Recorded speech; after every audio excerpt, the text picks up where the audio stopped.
अस्सलाम वालेकुम। जहाँ तक पहुँचे हमारा प्यार पहुँचे, पाकिस्तान से लेकर पूरी दुनिया तक पहुँचे, तमाम इंसानियत तक पहुँचे, और इसी दुआ के साथ अपने प्रोग्राम का स्टार्ट कर रहे हैं। और आप देख रहे हैं आज का तड़का। आज के तड़के में जो है बहुत ही इंपॉर्टेंट चीज़ें डिस्कस होने वाली हैं, और सारी चीज़ें जो है ना वो बकरीद से रिलेटेड हैं। और ये तैयारी जो है आपकी, पेन और कागज़ आपने लाजमी रखना है, ताकि बकरीद के अंदर आप अपने फैमिली को, अपने आप को परेशान ना करें। ना हॉस्पिटल जाने की ज़रूरत होगी, ना आपको परेशान होने की ज़रूरत होगी, इसलिए कि मुझे मालूम है कि हमने ज़रा गोश्तखोरी ज़रूर करनी है और ज़्यादा खा लेना है, कितना भी मना करें। ये हमारी आदतों में से एक आदत है। तो गोश्त बहुत ज़्यादा खाने के बाद बहुत सारे बीमार हो जाते हैं लोग, फिर डॉक्टर के पास जाते हैं, परेशान होते हैं, ख़ुद भी परेशान होते हैं, फैमिली को भी परेशान करते हैं। तो आज मैंने जो है ना ख़ास तौर पर हर्बलिस्ट शाह नज़ीर साहब को बुलाया है जी।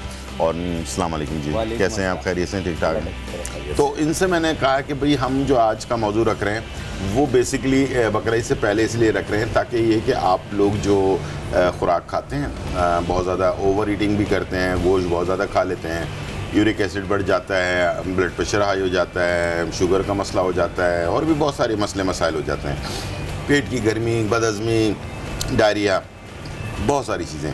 तो हमने सोचा क्यों ना आपको कुछ ऐसी रेमेडीज़ बता दी जाएँ ताकि वो आप पहले से अपने पास ख़रीद कर रख लें, ताकि जैसे कि हम गोश्त की तैयारी के लिए अंगीठी, बारबेक्यू, कोयला, सारी चीज़ें ख़रीद कर रखते हैं, तो इसी तरह से अपनी सेहत के लिए भी बहुत सारी चीज़ें आपने इकट्ठे अगर कर लें तो डॉक्टर से बच सकते हैं। इमरजेंसी की हालत में आप अपने आप की ट्रीटमेंट कर सकते हैं, ख़ुद भी, बच्चों को भी, बड़ों को भी, सबको ट्रीट कर सकते हैं अपने घर के अंदर, ठीक है। उसके बाद फिर आप डॉक्टर के पास चले जाएं, लेकिन आपको फ़र्स्ट एड अगर घर पे मिल जाए तो मैं समझता हूँ सबसे अच्छी बात ये हो जाएगी, ठीक है।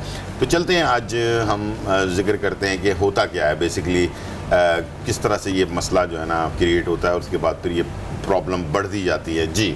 गुलजार भाई देखें, इसमें बहुत सारे इश्यूज़ होते हैं। एहतियात जो करनी है वो कोलेस्ट्रॉल के पेशेंट्स ने करनी है, किडनी के पेशेंट्स ने करनी है, और इसके अलावा हाई बीपी के पेशेंट्स ने करनी है। इस चीज़ों का एहतियात कीजिएगा। देखें, गोश्त खा सकते हैं, लेकिन जो इस वक्त डायलिसिस के पेशेंट्स हैं तो उनके लिए तो ख़ास तौर पे ममनू है कि वो गोश्त वाली चीज़ें ना इस्तेमाल करें। और आम तौर पे जो लोग गोश्त खाना चाहते हैं तो वो कोशिश करें कि पेट भर के ना खाएं, भूख रख के खाएं, दिन में 2 बार खाएं, 1 औंस 2 औंस खा सकते हैं, इससे ज़्यादा ना खाएं। और क्योंकि ये दिन काफ़ी दिन तक चलता है ये गोश्त, कहीं भागा नहीं जा रहा। गोश्त आपके पास ही होगा, लाजमी आपने कल भी खाना है, परसों भी खाना है, इस तरह से बहुत सारे लोग रखते हैं। दूसरा ये कि गोश्त के साथ कुछ और चीज़ें हैं, जैसे कि सैलेड हो गया, सब्जियां हो गई, प्याज हो गया, इस टाइप की चीज़ें जो है ना वो जो गोश्त के साथ मैच करके जो है ना आपके अंदर प्रोटीन के अलावा फाइबर का जो है ना वो मकदार अगर आपको पूरा कर ले तो उससे जो है ना वो गोश्त के जो असरात होते हैं बॉडी के ऊपर, जैसे नॉर्मल आदमी है, इसको कोई बीमारी भी नहीं है, लेकिन अगर उसको वो गोश्त के साथ साथ कुछ सब्जियां ले लें, फाइबर जैसे कि टमाटर है, खीरा है, प्याज है, इस टाइप की चीज़ों का एक सैलेड बनाकर वो भी इस साथ में इस्तेमाल कर लें, तो उससे क्या होता है कि ये आपके जिस्म के अंदर प्रोटीन भी जा रहा है, साथ में फाइबर भी जा रहा है, थोड़ा सा कार्बोहाइड्रेट भी जा रहा है, तो वो सारे कुछ मेल मिला के जो है ना वो आपके मैदे पे इतना ज़्यादा अफेक्ट नहीं करता है। जैसे अदरक लहसुन हुआ, एंटी कैंसर होता है, एंटी कोलेस्ट्रॉल होता है, आप इसका इस्तेमाल ज़्यादा करें, लेकिन कोशिश करें कि गोश्त की जो मिकदार बताई जा रही है आप वो उस मिकदार में इस्तेमाल करें। एहतियात जो करनी है वो किडनी के पेशेंट्स ने करनी है, और यूरिक एसिड के पेशेंट्स ने करनी है, शुगर कोलेस्ट्रॉल के पेशेंट्स ने करनी है, तो ये चीज़ों को आप मद्देनज़र ज़रूर रखिएगा। और तीसरी चीज़ ये होती है कि इसमें बाज़ लोगों का पेट फूलना शुरू हो जाता है, जैसे अफारा होना शुरू हो जाता है, गैसेस बनती हैं, बाज़ लोगों के पेट में जलन होती है, बाज़ लोगों को मैदे में जलन होती है, बाज़ लोगों के मुंह में छाले बनना शुरू हो जाते हैं। वो कहते हैं कि जी हमने तो गोश्त बहुत ज़्यादा खा लिया।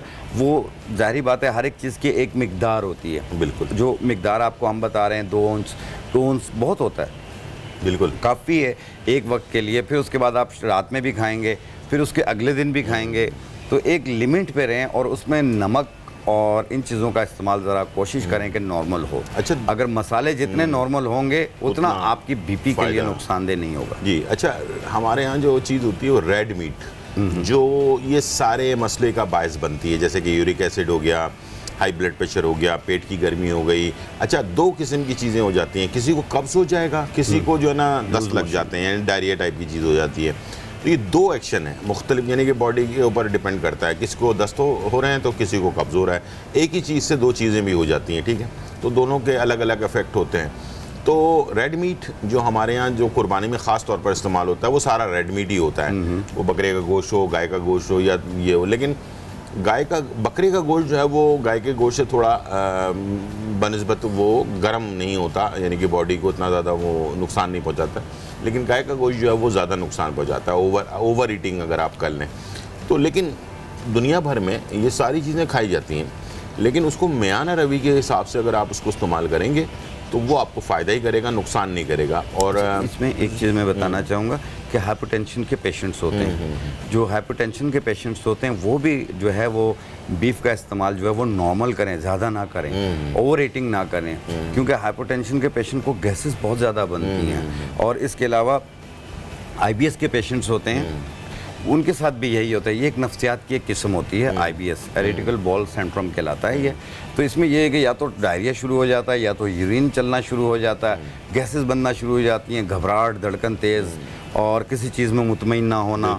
तो उनको भी चाहिए कि अगर बीफ या मटन इस्तेमाल करें तो मियाना रवि से करें, ज़्यादा पेट भर के ना खाएं, इतना खाएं कि अच्छा लग गया, खा लिया, फिर उसके बाद रात को, फिर उसके अगले दिन, इस तरीके से। साथ में एक दिन आप सब्जी का इस्तेमाल करें साथ में। 3 टाइम, अच्छा मैंने ऐसे लोग देखे हैं जो तीनों टाइम खाएंगे, सुबह भी खाएंगे, नाश्ते में भी, दोपहर में भी खाएंगे, रात को भी खाएंगे। भाई कोई मसला नहीं। अच्छा बीच में मौका लगा तो बारबेक्यू भी लेके बैठे तो भाई एक टाइम खा लें, ज़रूरी नहीं कि दूसरे टाइम आप कुछ और चेंज कर लें, ताकि बॉडी को जो है ना वो थोड़ा सा रिलैक्स मिल जाए। अच्छा एक और बीमारी है जिसके अंदर ये रेड मीट और ख़ास तौर पर बीफ बहुत ज़्यादा नुकसानदेह है, वो भी मैं आपको बता देता हूँ। वो है बीफ, और वो है पोस्टेड ग्लैंड के लिए। पोस्टेड की जो बीमारी है उन लोगों के लिए बीफ जो है ना वो नुकसानदेह है। ये आगे जाकर बीफ का अगर ओवर ईटिंग आप करेंगे बीफ की, तो ये आपको पोस्टेड का कैंसर भी जो है ना बना देता है ये, और ये बिल्कुल साबित है इस बात पे। तो पोस्टेड ग्लैंड के जो लोग हैं वो भी जो है ना बीफ वगैरह का इस्तेमाल करते हैं, बहुत ज़्यादा एहतियात करके, थोड़ा थोड़ा सा जो है ना पोर्शन वाइज जो है ना वो आप इस्तेमाल करें तो थोड़ा बहुत चेक लें। गुलजार भाई आपकी बात बिल्कुल बजा है और 100% आपने अच्छी बात बोली है। जो प्रोस्टेट ग्लैंड्स का पेशेंट होता है, जब वो बीफ या मटन या गोश्त वाली चीज़ें इस्तेमाल करता है ना, तो उस रात को उसे यूरिन बहुत ज़्यादा तंग करता है। जैसे ही सर रखता फिर यूरिन आ जाता है, सर रखता फिर यूरिन आ जाता है, इस कदर परेशान करता है। तीसरा जो टेंशन देता है वो पाइल्स के पेशेंट्स को, बवासीर के जो मरीज़ होते हैं, वो भी बहुत ज़्यादा एहतियात करें रेड मीट से, और इसमें यह है कि मसालों से भी, वरना ये मस्से इसके उभरना शुरू हो जाते हैं, बाज़ लोगों को बहुत परेशानी का सामना करना पड़ता है। बिल्कुल बिल्कुल सही बात है। तो ये बहुत इंपॉर्टेंट चीज़ पर हमने डिस्कस की है, और उम्मीद है कि ये आप पेन और कागज़ के साथ अपने पास लिख कर रख लीजिएगा, और इसके साथ हम आपको फार्मूला भी बताने वाले हैं अगले ब्रेक में, ताकि ये कि आप अपने पास तमाम जो फार्मूलाज हैं वो तमाम चीज़ें आपके पास हों, और ये चीज़ें अभी से परचेज़ करके रख लीजिएगा, ताकि ये कि आपको जो है बकरा ईद के दिनों में, ईद के दिनों में डॉक्टर के पास जाना ना पड़े, आप खुद ही अपना ट्रीटमेंट जो है ना खुद कर सकें। टाइम हो गया ब्रेक का, छोटा सा ब्रेक लेते हैं और फिर वापस आते हैं।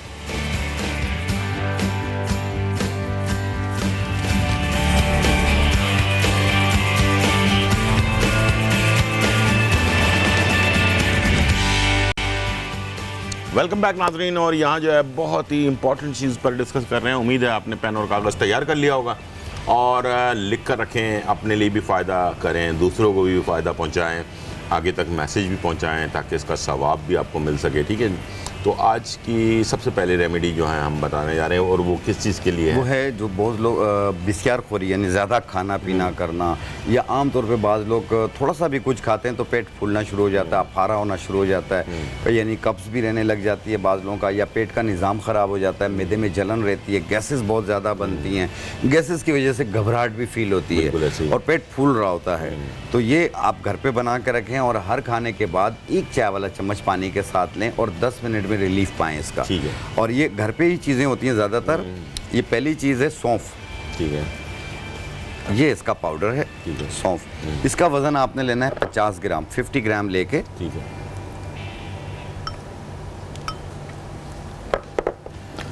दूसरी चीज़ है ये पुदीना। पुदीना देसी मिल जाए या पहाड़ी मिल जाए, दोनों काम करती हैं ये इसका साबुत है, और ये इसका पाउडर है। ठीक है, पुदीना पाउडर।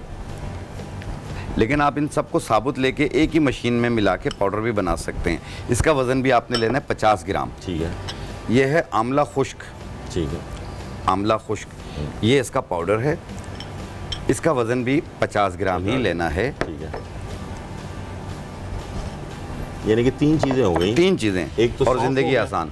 हाँ बिल्कुल, एक तो सौंफ हो गई 50 ग्राम जी, एक आंवला का पाउडर जो है वो 50 ग्राम और एक बिल्कुल। पहाड़ी पुदीना एक पहाड़ी पुदीना 50 ग्राम। 50 ग्राम, ठीक है। अगर पहाड़ी पुदीना ना मिले, देसी पुदीना लेने, पंसारी के पास सूखा हुआ मिल जाता मिल जाता है। है। ऐसे इसका पाउडर बना लें, ठीक है। और इसकी हर खाने के बाद 1 चाय वाली चम्मच पानी के साथ लें। पानी के जायके के तौर पे आप काला नमक मिला सकते हैं, लेकिन बीपी के मरीज हों तो वो काला नमक ना डालें। मिला है, ठीक जी है। हाँ, हस्बे जायका काला नमक डाल सकते हैं। 1 चाय वाली चम्मच हर खाने के बाद सादा पानी से। देखिएगा पेट फूलेगा भी नहीं, गैसेस भी नहीं बनेंगी और नॉर्मल रहेगा, और जो भी चीज़ खाएंगे जुद हजम भी हो जाएगी। ठीक वो है। बाद लोगों का यहाँ पड़ा रहता है और पेट फूलता जाता सीने है और पे आ मुंह रहा का होता है। जायका ख़राब हो रहा होता है और कुछ भी खाते हैं टेस्ट नहीं आता। ये उसके लिए भी बहुत ज़्यादा अच्छा, बेहतर जैसे है। कि फ़र्ज़ करें कि अभी जैसे बकरीद के दिनों में किसी को गैसेस वगैरह की प्रॉब्लम नहीं है, ठीक है, नहीं है। सीने के जलन की भी प्रॉब्लम है, लेकिन ओवर ईटिंग कर लेते हैं लोग हाँ, ना, हाँ। तो उसके बाद थोड़ा घबराहट पहली दफ़ा, यानी कि पेट में जो है जी, ना जी। गैसेस बनना शुरू हो जाती हैं, यानी कि वो पहली दफ़ा ही होती है ना, खाना हजम नहीं होता, बदहज़मी हो जाती है, तो उसके लिए उस भी सूरत में ये बेहतरीन है। ये एक छोटी चाय वाली चम्मच मुंह में डाल के ऊपर पानी पी लें, आप देखिएगा 10 मिनट में आपको एक अच्छी खासी ढिकार आएगी, सब गैसेस पास हो जाएंगी। ठीक है। और साथ में पेट भी नरम हो जाएगा। ठीक है। जैसे पेट सख्त हो रहा होता ठीक है, है। और जो भी चीज़ खाएंगे वो इंशाल्लाह जुद हजम हो जाएगी। ठीक है। और आपको प्रॉब्लम नहीं होगी। आपकी जो ईद के दिन होंगे वो बहुत अच्छे गुजरेंगे। ये किसी भी एज के बंदा जो है ले कोई सकता भी एज का ले सकता है, लेकिन बच्चों को जो है उनकी एज के हिसाब से दिया जाता ठीक है। है। जैसे चुटकी भर दी जाती है 5 साल 6 साल वालों को, 7 साल वालों को। अगर इससे ज़्यादा उम्र है तो चुटकी से थोड़ी सी ज़्यादा आधा दे चाय का दें, चमचा कर लें। आधा चाय का चमचा कर लें, और 14-15 साल से ज़्यादा हो तो 1 चाय का चम्मच ले लें, इस तरीके ठीक से। है, ठीक है। लेकिन छोटे बच्चों को ना दें, छोटे बच्चों को अपने मौलिज के मशवरे से दें, ज़्यादा ठीक बेहतर। है। तो अच्छा, दोबारा से एक दफ़ा हम रिपीट कर रहे हैं ताकि ये कि आप अपने पास प्लीज़ इसको ये चूरन बना के रख लें, ताकि ये बकरीद आने वाली है तो इसमें आपको जो भी प्रॉब्लम हो रही है उसका बेहतरीन जो है ना रिज़ल्ट आपको मिल जाए और प्रॉब्लम जो है दूर हो जाए। और कोशिश कीजिएगा कि इसे आप अभी से तैयारी करके रख लें, ताकि बकरीद के दिनों में फिर टाइम आपको नहीं मिलेगा, चीज़ें मिलना मुश्किल हो जाएंगी। तो अभी मार्केट जो है खुली हुई है, क्या करें? बिल्कुल बिल्कुल, मार्केट्स खुली हुई हैं। पंसारी की दुकान पे चले जाएं। अच्छा, जो सफ़ूफ हम बता रहे हैं, इसे हाई बीपी का पेशेंट भी ले सकता है, शुगर का मरीज़ भी ले सकता है, सब ले सकते हैं। सिर्फ प्रेगनेंसी के दौरान इस्तेमाल ना करें। ठीक है, ठीक है। और दूसरा ये कि नमक इसमें हमने कोई नहीं डाला, यानी कि इसलिए काला नमक इस्तेमाल नहीं किया है कि हाई ब्लड प्रेशर वालों के लिए नमक का प्रॉब्लम होता है। अगर आपको हाई ब्लड प्रेशर नहीं है तो आप इसमें थोड़ा सा काला नमक डाल सकते हैं, मिक्स कर सकते हैं, तो उससे टेस्ट भी अच्छा हो जाएगा और ये जो है आपके लिए घर में जो है आराम से इसको इस्तेमाल जी फ़ायदेमंद भी होगा। इसमें टोटली 3 चीज़ें हैं। सौंफ 50 ग्राम, पहाड़ी पुदीना 50 ग्राम और आंवला 50 ग्राम। ये 3 चीज़ें हैं। 50-50 ग्राम लेके ऐसे मिलाकर बारीक पाउडर बना लें, और इसकी 1 चाय वाली चम्मच हर खाना खाने के बाद सादा पानी से। ठीक है, ठीक। और ये कंटिन्यू कुछ अर्सा भी इस्तेमाल कर सकते हैं, ठीक हो जाए तो रोक लें। अदरवाइज़ ये है कि आपके ईद का सीज़न बहुत अच्छा गुजर जाए। अच्छा, एक सवाल ये था कि जो हाई ब्लड प्रेशर के पेशेंट होते हैं उनके साथ अक्सर ये होता है कि जब वो मीट ज़्यादा इस्तेमाल करते हैं, यानी कि वो जो रेड मीट कोई भी हो, जी, जी। मटन हो या बीफ हो या इस टाइप की चीज़ें, उनको क्या एहतियात करनी चाहिए? किस चीज़ से, यानी कि कौन सी ऐसी ट्रीटमेंट करके रखनी चाहिए, या कौन सी चीज़ अपने पास ऐसी रखनी चाहिए जिससे जो है ना वो अगर ब्लड प्रेशर हाई होने लगे, घबराहट शुरू हो जाए या पसीना वसीना आने लग जाए, तो क्या चीज़ ऐसी है? देखें, सबसे बेहतरीन चीज़ें उनके जो डॉक्टर की दवाएं वो उनको तो वक्त पे देनी हाँ, चाहिए। बिल्कुल, बिल्कुल। दूसरी चीज़ ये है कि सौंफ का इस्तेमाल करें, सौंफ ज़्यादा ठीक है। बेहतर है, गैसेस को ख़त्म करती है। जैसे कि जैसे पुदीना है, ये भी नेचुरल चीज़ है, घबराहट ये आप खत्म इस्तेमाल, घबराहट ख़त्म हो जाएगी।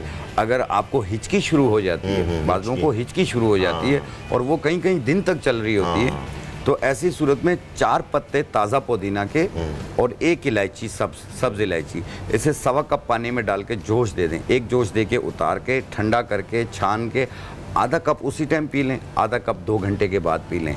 इंशाल्लाह ताला ये हिचकी की शिकायत है, ये इसी दौरान ख़त्म हो जाएगी। 4 पत्ते पुदीने के, 4 पत्ते पुदीना के और 1 इलायची, छोटी इलायची। इसको 1.25 कप पानी में डाल के जोश दे दें। एक उबाल आ जाए, ऐसे उतार लें।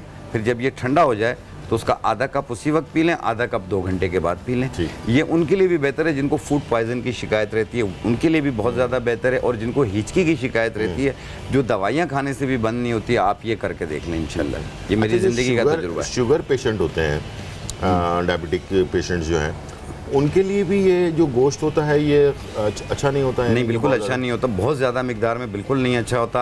आप थोड़ा थोड़ा जैसे 1 औंस 2 औंस इतना खा सकते हैं, ठीक है। इससे ज़्यादा ना खाएं, ये बिसार खोरी में आ जाता है।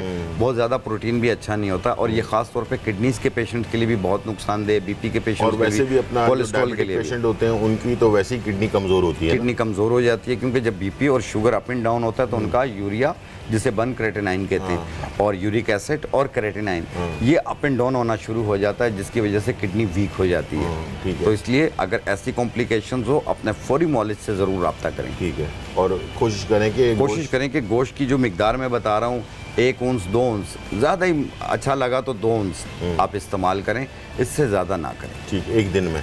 एक दिन में, ठीक है। और उसमें यह है कि पानी का टेक कम से कम 14 गिलास रखा करें, सुबह से लेकर रात तक, हर 1 घंटे बाद 1 गिलास पिएं, ताकि यूरिन के साथ आपकी कैलोरीज भी वो निकलती जाएं। ठीक है, ठीक है। तो उसमें बेहतरी आ जाएगी। और तीसरी चीज़ ये है कि जो जैसे मैंने अर्ज़ किया कि जो डायलिसिस के पेशेंट्स हैं वो तो बिल्कुल गोश्त इस्तेमाल ही ना करें, और जो किडनीज़ के पेशेंट्स हैं वो भी अपने मॉलिज के मशवरे से करें कि वो कितनी मिकदार कर सकते हैं। क्योंकि मेरी जो नॉलेज है उसमें जब यूरिक एसिड, क्रेटिनाइन, यूरिया ये वगैरह बढ़ रहे होते हैं तो मैं गोश्त वाली चीज़ें वैसे ही बंद कर देता हूँ। ठीक है, ठीक है। तो इसलिए बहुत एहतियात अफसोस से बेहतर। प्रोटीन भी आने लग जाता है ना उसमें बाज़ लोगों को यूरिन में प्रोटीन आना शुरू हो जाता है, बाज़ लोगों को और दूसरे कॉम्प्लिकेशंस होती हैं, क्योंकि उस वक्त पेशेंट खुद समझ रहा होता है या उसका मॉलिज समझ रहा होता है उसे। बिल्कुल ऐसे ही। तो खुद से कोई चीज़ जो है ना अपने मर्जी से जो है आप रद्द-बदल ना करें। ठीक है। अच्छा, एक ऐसी चीज़ जो बहुत ज़्यादा लोगों को मुश्किल में डाल देती है, और वो है यूरिक एसिड। और रेड मीट से तो ऑटोमेटिकली यूरिक एसिड बढ़ जाता है। तो इसके बारे में आपका? देखिए, जो यूरिक एसिड होता है इसकी नॉर्मल रेंज जो होती है वो 6.7 के अंदर होनी चाहिए। 6.7 के साथ समझ लें कि आपका बॉर्डर लाइन शुरू हो चुका है।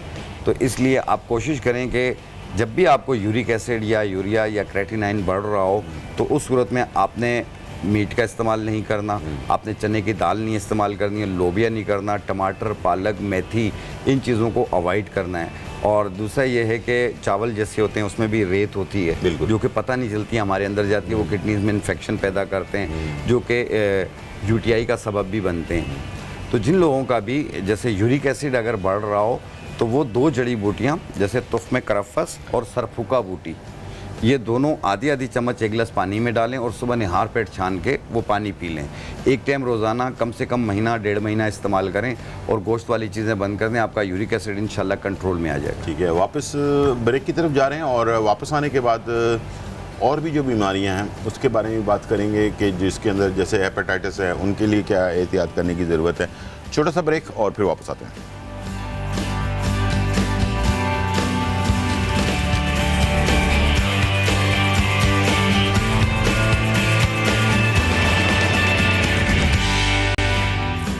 वेलकम बैक नाजरीन। और यहाँ जो है बहुत ही मज़ेदार रेसिपी बन रही है, और हम बनाने जा रहे हैं महाराजा गोश्त। जी। और महाराजा गोश्त बनाने के लिए हमने पसंदे लिए और उसको हैमर कर लिया है। ठीक है। हैमर करने के लिए किचन हैमर होता है, उससे कर लें, सिलबट्टे से में कर लें, या फिर जो बेलन होता है ना हमारे पास रोटी गूंद पकाने वाला, उससे आप ज़रा कूट लें गोश्त को।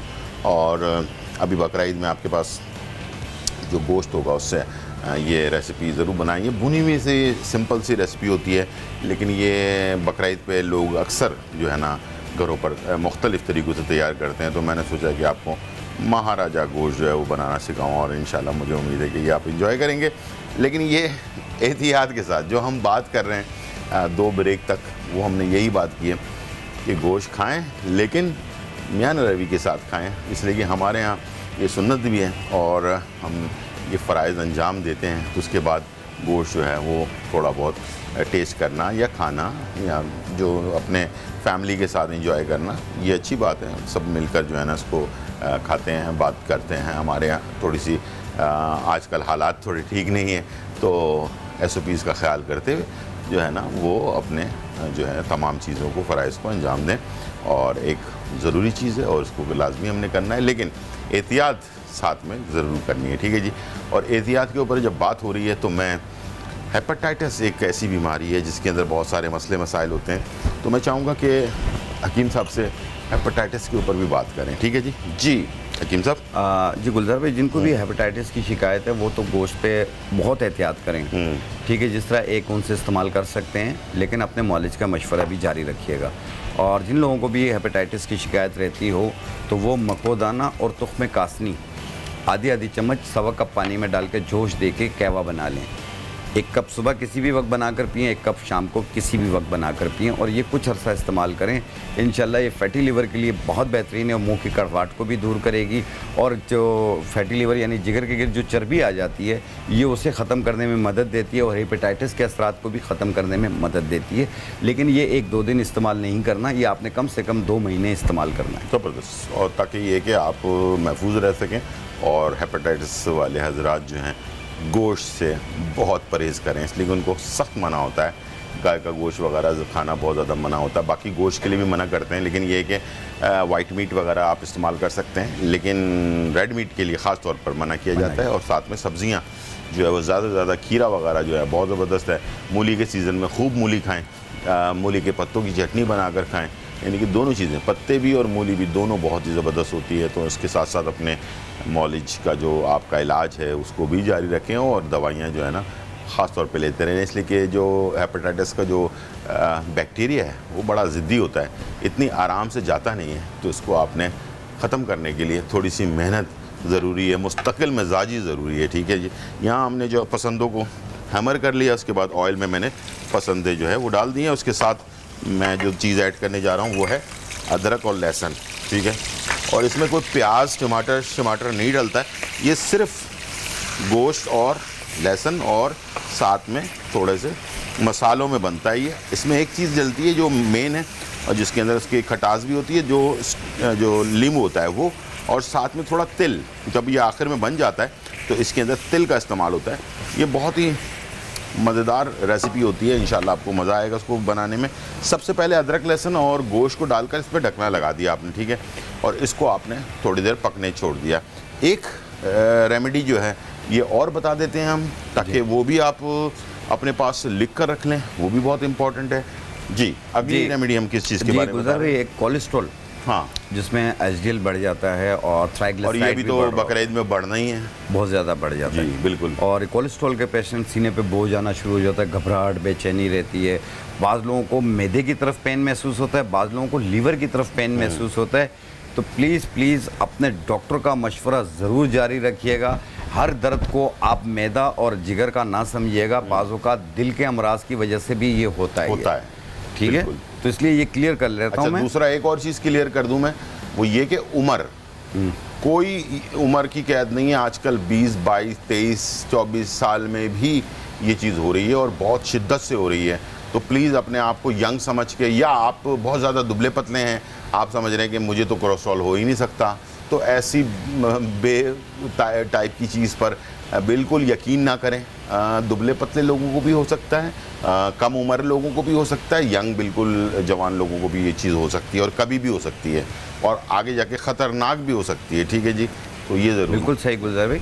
इसमें यह है कि आपका एचडीएल जो है वो 200 के अंदर होना चाहिए, जो कोलेस्ट्रॉल है, और जो ट्राइग्लिसराइड है वो 150 के अंदर होना चाहिए, 150 के अंदर होना चाहिए। तो उसको ठीक करने के लिए आपने लेना ये है अर्जुन की छाल जी। ये अर्जुन की छाल है, ये दिल के वालों के लिए भी बेहतर है, जिनके वॉल बंद हो जाते हैं, सीने पे बोझ आ रहा हो, ट्राइग्लिसराइड बढ़ रहा हो, जिसकी वजह से जो है वो वॉल ब्लॉक होते हैं, ये उसको खोलने में मदद देती है। ये उसका 1 इंच का टुकड़ा इतना तोड़ के ऐसे 1.25 कप पानी में डाल के जोश दे दें। इसका कहवा बना लें, 1 कप सुबह 10-11 बजे, 1 कप रात 10-11 बजे पी लें, और ये कंटिन्यू 2-2.5 महीने इस्तेमाल करें और अपना लिपिड प्रोफाइल करवाएं। इंशाल्लाह आपको खुद हैरत होगी कि ये सब कंट्रोल पे कैसे आ गया, और सीने में से बोझ भी ख़त्म होगा, सांस लेने में भी आसानी होगी, और एक्टिव भी हो जाएंगे, चलेंगे फिरेंगे, आप थकेंगे नहीं। जैसे चलने से सीने पे बोझ महसूस होता है, घबराहट फील होती है, ये उसको भी दूर कर। और जिन लोगों को ब्लॉकेज है, यानी कि उनको पता चल चुका है कि मेरे जो हार्ट के वॉल्स हैं वो ब्लॉक हैं, उनके लिए भी, यानी कि वो ये ना करें कि मैं कह रहा हूँ तो उसको ये अर्जुन की छाल जो है ना 2 टाइम और 2 2.5 महीने 3 महीने के लिए इस्तेमाल करें। इसका मतलब ये नहीं है कि आपको डॉक्टर ने अगर ऑपरेशन का कहा है या कुछ कहा है तो वो ना छोड़कर और ये करना शुरू कर दें, ऐसा नहीं है। अपने नॉलेज के मशवरे को भी जो है वो आप मेडिकेशन जारी रखते हुए उसके साथ साथ आप ये इस्तेमाल कर सकते हैं। इससे जो है वो आपकी जो आर्ट्स की जो वॉल्स हैं, वो जो ब्लॉकेज है वो बहुत ही अच्छी तरह से ये अर्जुन की छाल जो है ख़त्म करता है। बहुत और कोलेस्ट्रॉल लेवल को भी, कोलेस्ट्रॉल लेवल को, ट्राइग्लिसराइड को, दोनों को ये कंट्रोल करता है। तो चलते हैं ज़रा एक थोड़ी देर तक हमने से मसाले अपना अदरक लहसुन में पकाया गोश्त को, जो हमारे पास पसंद थे, और अब मैं इसमें शामिल करने जा रहा हूँ थोड़ी देर, यानी कि 2-3 मिनट पकाने के बाद अब मैं इसमें मसाले, हल्दी इसमें शामिल कर रहा हूँ, आधा चाय का चमचा काली मिर्च, तकरीबन 1 चाय का चमचा, लाल मिर्च पाउडर 1 खाने का चम्मच, जायफल और जवैत्री का जो पाउडर है ये आधा चाय का चमचा, और इसके साथ गरम मसाला 1 चाय का चमचा, ठीक है। नमक हस्बे ज़रूरत ये हमने शामिल कर दी है। बस ये मसाले हैं इसके, और इसमें कोई टमाटर, दही या जो है ना खटास के लिए कोई और चीज़ नहीं डलेगी, इसमें सिर्फ लेमन जो है वो डलेगा, ठीक है जी। लेकिन पहले ये मसालों के साथ इसको हमने पकाना है थोड़ा, उसके बाद मैंने इसमें पानी शामिल कर देना है, ठीक है। और पानी शामिल करके इसको पकने के लिए छोड़ देंगे ताकि ये जो पसंदे हैं गल जाएं, ठीक है। और पानी आप जो है हस्बे ज़रूरत, जैसा गोश्त है उसके हिसाब से पानी जितना चाहिए होगा वो ऐड कर देंगे।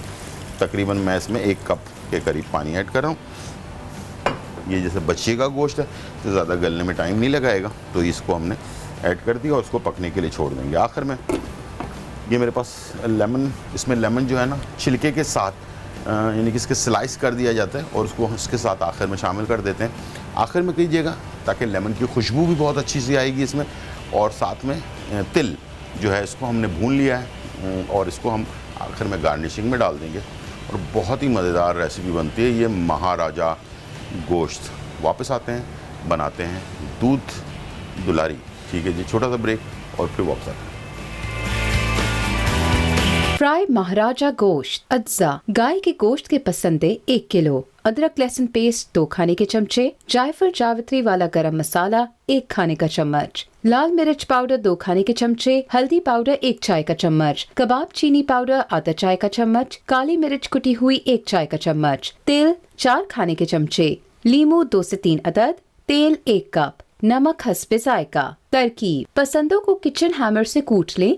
मिक्सिंग बोल में अदरक लहसुन पेस्ट, जायफल जावित्री वाला गरम मसाला, लाल मिर्च, हल्दी पाउडर, कबाब चीनी पाउडर और नमक शामिल करके पसंदों को मैरिनेट करके 2 घंटों के लिए छोड़ दें। अब एक पतीली में तेल डालकर गरम कर लें और इसमें पसंदे शामिल करके इतना पकाएं कि पसंदे तेल छोड़ दें। आखिर में तिल को तवे पर भूनकर शामिल करें और साथ ही काली मिर्च भी शामिल करें। मिक्स करके डिश आउट कर लें और लीमू के साथ सर्व करें। फ्राई महाराजा गोश्त तैयार है।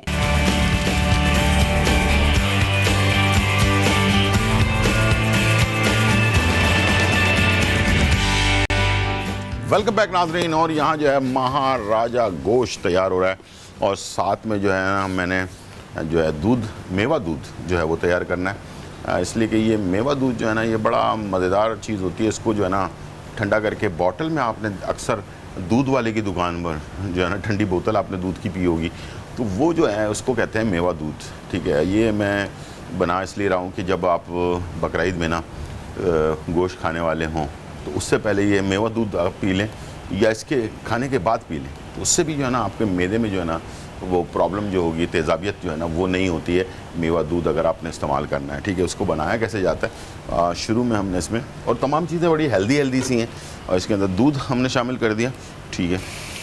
और ½ kg हमने दूध ले लिया और इसके अंदर हस्बे ज़रूरत चीनी शामिल कर दी, ठीक है। और इसके साथ मैंने खोया जो है वो ऐड कर दिया, ठीक है।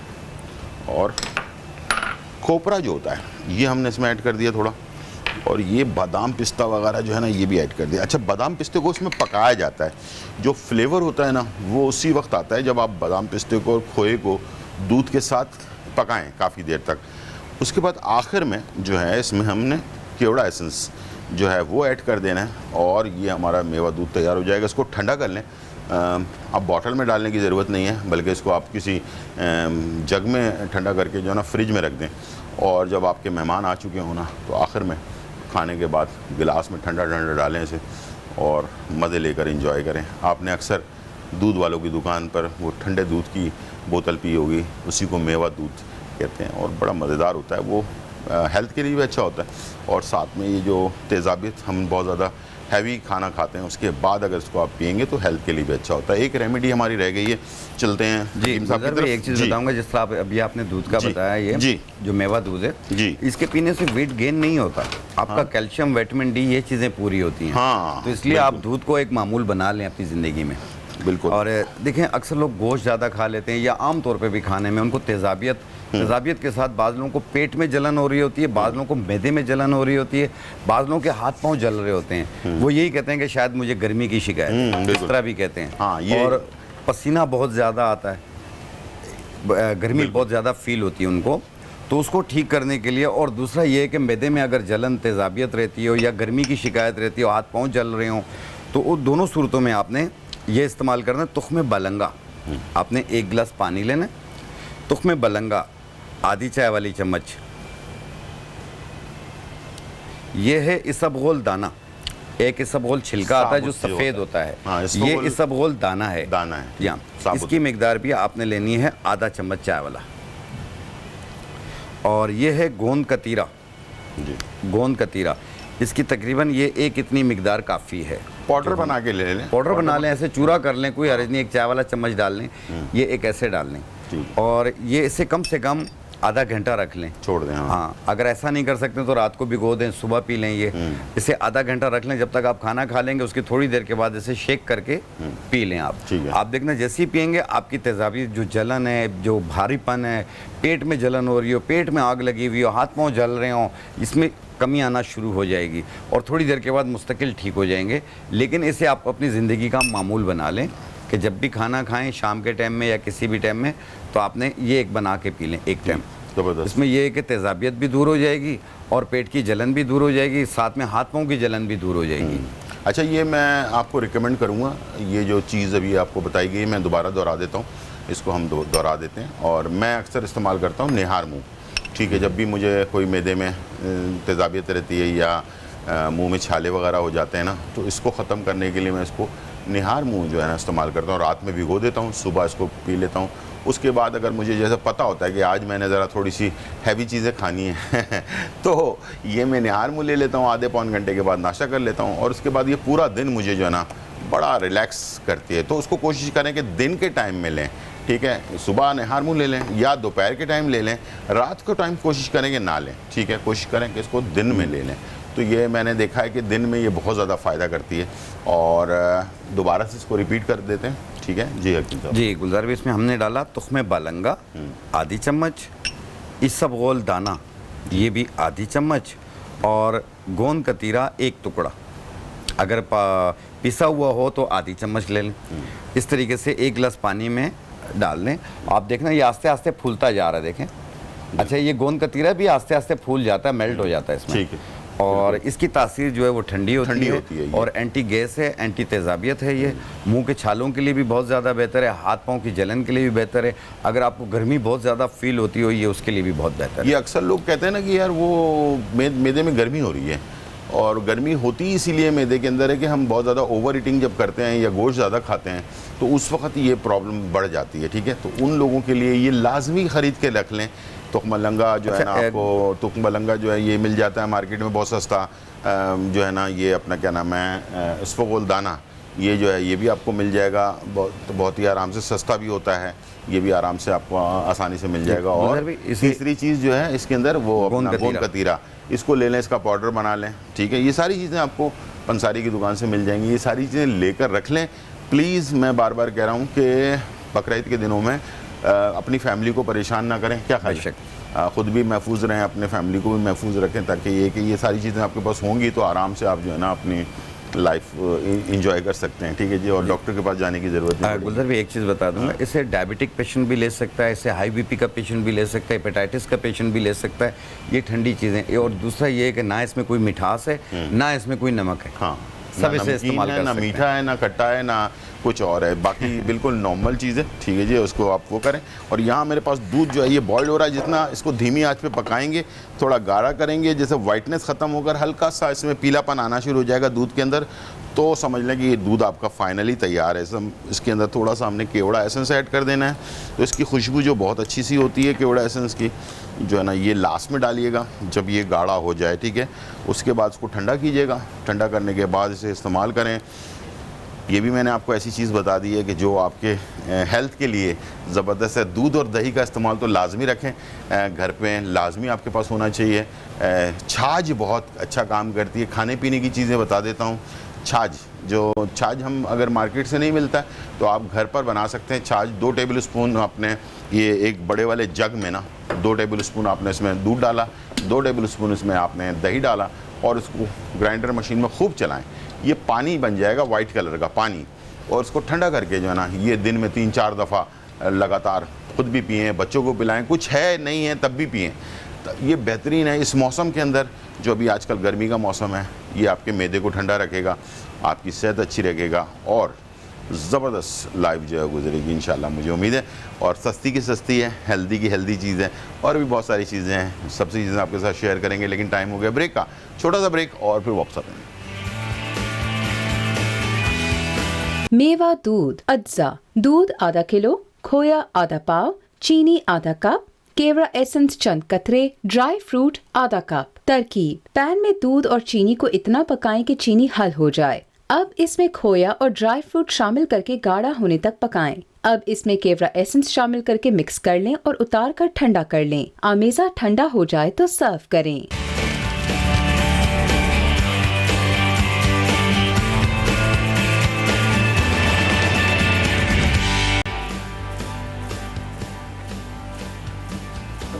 वेलकम बैक नाज़रीन। और यहाँ जो है बहुत ही मज़ेदार रेसिपी जो है तैयार हो चुकी है।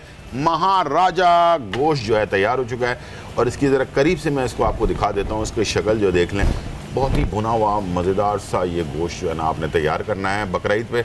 इसमें आपको लेमन के स्लाइसेस नज़र आ रहे होंगे, ये आखिर में मैंने डाला है ताकि इसकी खटास भी आ जाए, लेमन इसके साथ हो, खुशबू बहुत अच्छी सी इसके अंदर लेमन वाली आ रही होगी। आखिर में तिल से गार्निश किया हमने, तिल भुने हुए तिल थे उस डाल दिए। और यहाँ जो है मेवा दूध जो है ये भी तैयार हो चुका है। दोनों रेसिपीज़ इंशाल्लाह तैयार हैं।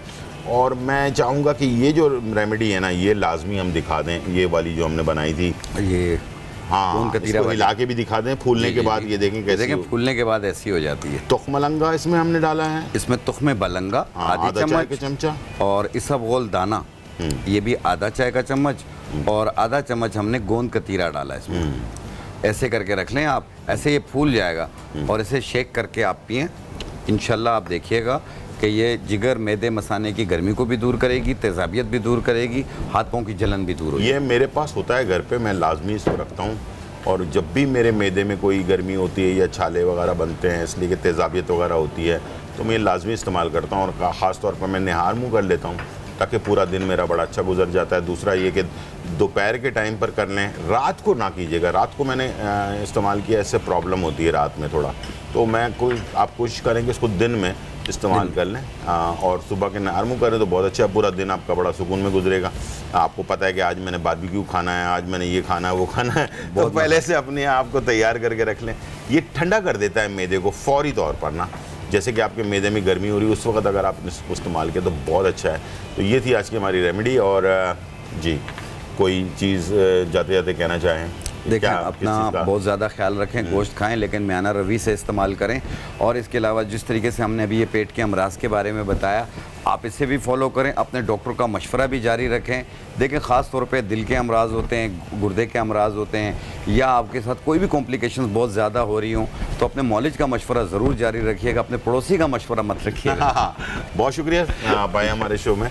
जाते जाते वही कि एहतियात जो है ना परेशानी से बेहतर है, ठीक है जी। तो एहतियात करें, म्याना रवी के साथ खाएं, सब खाएं, थोड़ा थोड़ा करके खाएं। इंशाल्लाह आपकी ज़िंदगी भी अच्छी रहे, आपकी सेहत भी अच्छी रहे, घर वाले भी परेशान ना हो। ज़िंदगी रही तो फिर मुलाकात होगी। अच्छा, ये प्रोग्राम हमारा रात 1 बजे और कल सुबह 10 बजे रिपीट होगा, ज़रूर देखिएगा। कोई भी चीज़ आपसे मिस हो गई हो तो अपनी सेहत का ख्याल रखिएगा। ज़िंदगी रही तो फिर मुलाकात होगी। जब तक के लिए इजाज़त, अल्लाह हाफ़िज़, bye bye and check out.